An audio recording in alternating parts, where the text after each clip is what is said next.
முதற்கண் நமது தாவேங்கா கட்சியை சார்ந்த வழக்கறிஞர் திலீப் அவர்கள் ஓரிரு வார்த்தைகள் உரையாற்றும்.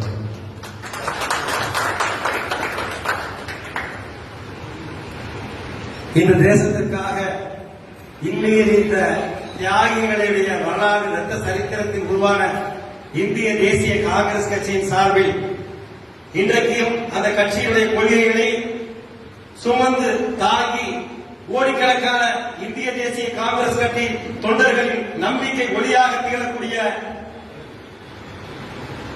பாசமிகு அண்ணன் நான் சார்ந்திருக்கிற தமிழக வெற்றிக் கழகத்துடைய தலைவர் தமிழ்நாட்டுடைய முதலமைச்சர் ஜோசப் விஜய் அண்ணா அவர்களுடைய நெருங்கிய நண்பரும் அரசியல் கூட்டாளியுமான ஆவியர் மக்கள் தலைவர் ராகுல் காந்தி அவர்கள்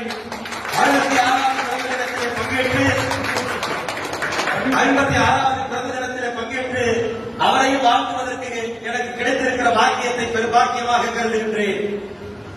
மக்கள் தலைவரோடு எங்கள் அருமை தலைவர் வெற்றி தலைவருக்கும் இருக்கின்ற உறவியல் இன்றைக்கு இருக்கக்கூடிய அரசியல் செல்வாக்கில் இந்த முறை பாசிச வெறிபிடித்த பாஜகவின் ஆட்சியை இந்த நாட்டை விட்டு அகற்றக்கூடிய சக்தியாக தமிழக வெற்றிக் கழகமும் எங்களுடைய தலைவரும் அண்ணன் ராகுல் காந்தி அவர்களுக்கு தோளுக்கு தோளாக துணையாக நிற்பார் என்ற உறுதிமொழியை எங்கள் கழகத்தின் சார்பில் தெரிவித்து அடுத்த இன்னும் 2 பிறந்த தினங்களை கொண்டாடுகின்ற போது இந்த தேசத்தின் பாரதத்தவராக அண்ணன் ராகுல் காந்தியின் பிறந்த தினத்தை இதே நாளில் இதே ஊரில் கொண்டாடுவோம் என்று மகிழ்ச்சியோடு வாழ்த்து தெரிவித்து விடைபெறுகிறேன். நன்றி, வணக்கம்.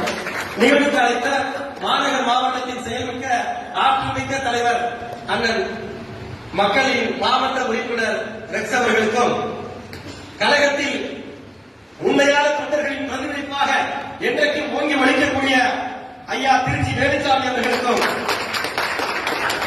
கழகத்தில் இன்றைக்கு தமிழகத்தினுடைய தவிர்க்க முடியாத அரசியல் சக்தியாக மாறியிருக்கின்ற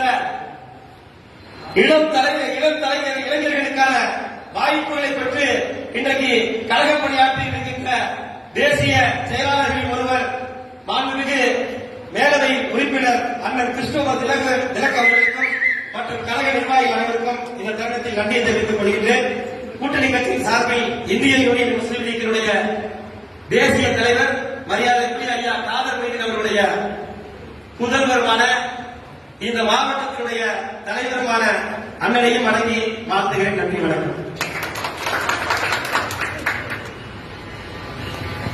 மிக்க நன்றி. அடுத்தபடியாக இந்திய யூனியன் முஸ்லீம் லீக் கட்சியை